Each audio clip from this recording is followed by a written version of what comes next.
ഇത് ഭാരതത്തിന്റെ ദശകം മാത്രമല്ല, ഇത് ഭാരതത്തിന്റെ നൂറ്റാണ്ട് കൂടിയായിരിക്കുമെന്നാണ് അന്താരാഷ്ട്ര മാനേജ്മെന്റ് കൺസൾട്ടൻസിയായ മക്കിൻസി 3 വർഷം മുമ്പേ തന്നെ പ്രവചിച്ചിരുന്നത്. കോവിഡിന് ശേഷം ഭാരതം കൈക്കൊണ്ട നടപടികളും അതേ തുടർന്ന് രാജ്യം ആർജിച്ച സാമ്പത്തിക വളർച്ചയുടെയും അടിസ്ഥാനത്തിലാണ് ഈ പ്രവചനം മക്കിൻസിയുടെ തലവൻ ബോബ് സെന്റർഫയർസ് 2022 നടത്തിയത്. അതുകൊണ്ട് തന്നെ ഭാരതം ജപ്പാനെ മറികടന്ന് ലോകത്തെ 4ാമത്തെ ഏറ്റവും വലിയ സമ്പദ്ഘടനയായി ഉയർന്നിരിക്കുന്നു എന്നുള്ള വാർത്ത ഈ മേഖലയെ നിരീക്ഷിക്കുന്നവർ പ്രതീക്ഷിച്ചതായിരുന്നു. നീതി ആയോഗിലെ അംഗമായ അരവിന്ദ് വേർമാനി പറയുന്നത് ഈ വർഷ അവസാനത്തോടെ ഇത് സംഭവിക്കുമെന്നാണ്. വീക്ഷണത്തിൽ വന്ന ഒരു പൊരുത്തക്കേട് മാത്രം 5ാം സ്ഥാനത്താണോ അതോ 4ാം സ്ഥാനത്തെത്തിയോ എന്നുള്ളത് ശരിക്കും പറഞ്ഞാൽ ഒരു പ്രശ്നമേ അല്ല. കാരണം 2027-28 കൂടി ഭാരതം ലോകത്തിലെ 3ാമത്തെ ഏറ്റവും വലിയ സാമ്പത്തിക ശക്തിയാവുമെന്നുള്ളത് അന്താരാഷ്ട്ര നാണയനിധി അടക്കമുള്ള ഏജൻസികൾ അംഗീകരിച്ചു കഴിഞ്ഞതാണ്. ജർമ്മനിയും ജപ്പാനുമായിട്ടുള്ള അന്തരം നാമമാത്രം എന്നതിലുപരി ഈ 2 രാജ്യങ്ങളുടെയും വളർച്ച 0.1% എന്ന തോതിലാണ്. ഇന്ന് ലോകത്തെ ഏറ്റവും വലുപ്പമുള്ള സമ്പദ്ഘടനകളിൽ വെച്ച് ഏറ്റവും ഉയർന്ന വളർച്ചാ നിരക്ക് ഭാരതത്തിനാണുള്ളത്. ഈ വർഷത്തെ വളർച്ചാനുമാനങ്ങൾ താഴെയുള്ള പട്ടികയിൽ ഒന്ന് നോക്കുക. US 1.18%, China 4%, Germany 0.1%, Japan 0.6%, India 6.2%. എങ്ങനെയാണ് ഭാരതത്തിന് താരതമ്യേന ഉയർന്ന വളർച്ചാ നിരക്ക് സാധിച്ചത്? എങ്ങനെയാണ്? ഇനിയുള്ള വർഷങ്ങളിലും ഇതേ നിലക്ക് നിലനിർത്താൻ സാധിക്കുമോ? കൂടാതെ വികസ്വര രാഷ്ട്രത്തിൽ നിന്ന് വികസിത ഭാരത് എന്ന ലക്ഷ്യത്തിലേക്കുള്ള യാത്ര എങ്ങനെ നാം ഉറപ്പാക്കും? ഈ ചോദ്യങ്ങൾക്ക് ഇപ്പോൾ പ്രസക്തി വളരെയധികം ഏറുകയാണ്.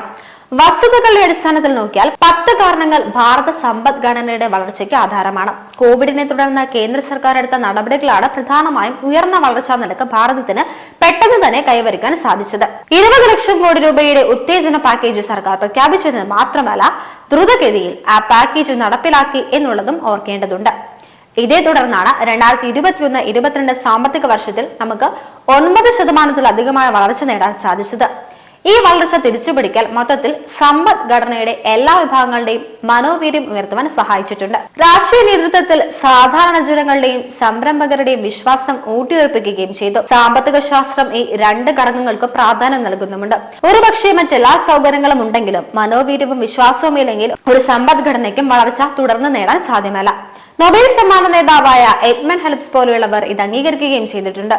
ഇതുകൂടാതെ തുടർച്ചയായി അന്ന് തൊട്ടുള്ള എല്ലാ കേന്ദ്ര ബജറ്റുകളിലും അടിസ്ഥാന സൗകര്യ വികസനത്തിനായി അത്ഭുതപൂർവമായ നീക്കിയിരിപ്പ് വരുത്തുകയുമുണ്ടായി.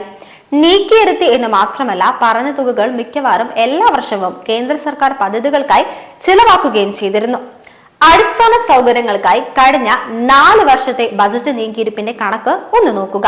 2022 5.54 ലക്ഷം കോടി രൂപ, 2023 7.5 ലക്ഷം കോടി രൂപ, 2024 10 ലക്ഷം കോടി രൂപ, 2025 11.11 ലക്ഷം കോടി രൂപ. അസംസ്കൃത എണ്ണയുടെ ഇറക്കുമതി ഭാരതത്തെ സംബന്ധിച്ചിടത്തോളം പ്രധാനപ്പെട്ട ചെലവാണ്.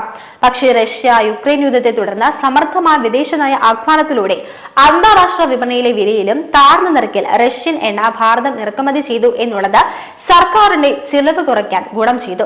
വിദേശ നയം ലോകമെമ്പാടും ആദർശ പരിവേഷങ്ങളെല്ലാം കാറ്റിൽ പറത്തിക്കൊണ്ട് പ്രായോഗിക തലത്തിലേക്ക് മാറിയപ്പോൾ വരട്ട നയങ്ങൾ പറയാതെ രാഷ്ട്രത്തിന് എന്താണോ ഗുണം അത് ചെയ്യുകയായിരുന്നു മോദി സർക്കാർ.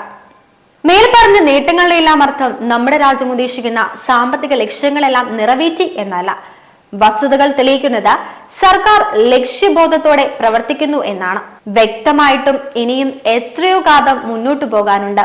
വികസിത ഭാരതം എന്ന ലക്ഷ്യത്തിലെത്താൻ ഇനിയുമേറെ മുന്നോട്ട് പോകണം. 3ാം സ്ഥാനത്ത് എത്തുമ്പോഴും നമ്മുടെ ആളോഹരി വരുമാനം വികസിത നിലവാരത്തിൽ എത്തും എന്ന് പറയാനാവില്ല. ഇനി 20 വർഷത്തേക്കെങ്കിലും 7.8% തുടർച്ചയാ വളർച്ച കൈവരിക്കേണ്ട ആവശ്യം രാജ്യത്തിനുണ്ട്. ഒരു കാര്യം സർക്കാരിനുള്ള നിർദ്ദേശമായി ഒന്ന് സൂചിപ്പിച്ചു കൊള്ളട്ടെ.